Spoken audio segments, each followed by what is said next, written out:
To be beautiful is to be yourself. You don't want others to accept yourself, but you need to be accepted by yourself. I believe love is an important component of this world, and we should start it with ourselves.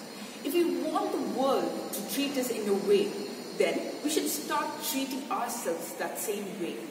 Then why do we go and seek love from others when we can fall in love with ourselves?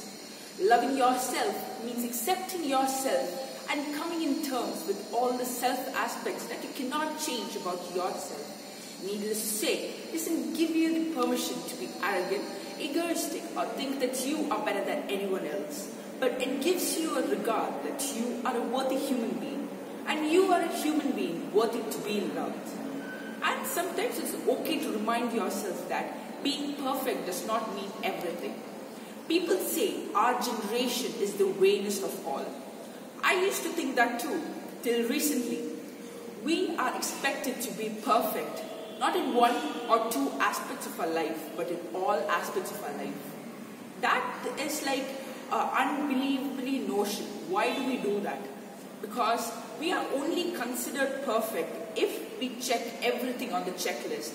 Good hair, good marks, good posture, good character, good attitude. And the list never ends. If you and I be the same, then where is the diversity that we speak of? If we be all perfect, then what's the difference from us than being a bunch of copycat that the industry called world produces? And our faults and our mistakes, maybe they are the trademarks that leaves the mark in the path of our life. Maybe our faults and imperfection contribute a verse in the poem of our life. I might make a mistake today. I might make a mistake tomorrow, but that's still going to be me. Maybe I'll be a bit wiser, but that's still going to be me. Maybe my faults and my imperfections be the brightest constellations of my life. And talking about faults, our faults never define a person, but it is what that defines what you are.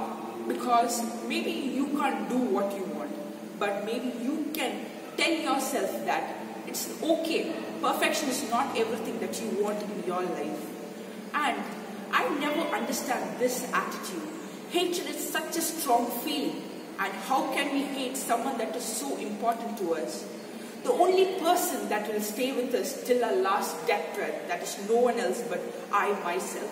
Then how can we hate ourselves this much?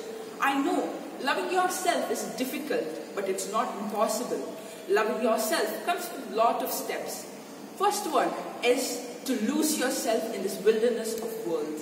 Then find yourself, find what you are, and then know yourself. Know what you want, know what you like, and know what you are. Then the most difficult step comes, acceptance. You have to accept yourself to be loving, because if you can't love yourself, then loving a small ant or the smallest insect is most difficult. After accepting yourself, then start loving yourself. Because loving yourself is the most biggest thing you could ever do to yourself. So love yourself, love myself. Peace.